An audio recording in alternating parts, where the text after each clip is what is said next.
meseta.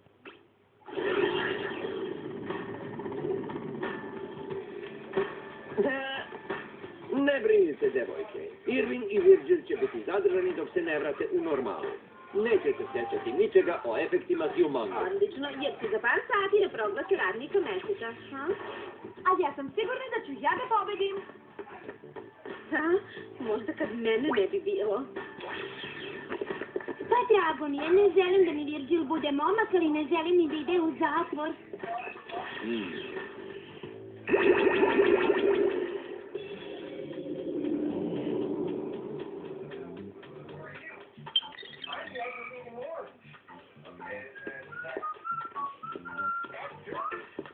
Pravte, Virgile, dolazim čim se ordenom ovo pecivo. Kifle, paštete, štapići. Kako ide, Clover? Super, tata će biti ispolirana za sekund. Evo, izvoli, uživaj. Mogu li da dobijem vašu pažnju? Želim da proglasim radnika meseca. I to nije niko drugi već Alex.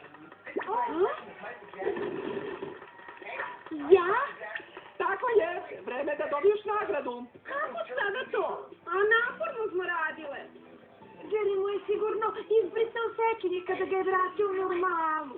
Naravno, zato nije pobedila nijedno od nas. Evo tvog ekološkog automobila, Alex. Ja, čitav mesec ekološki čiste vožnje.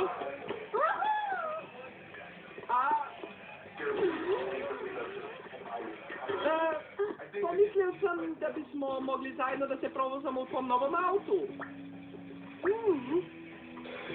Pod jednim uslovom, ako budeš ono što jesi. Stvarno? Da mi se ne sviđa takav kakav ti ne bismo izašli ni prvi put. Dogovoreno!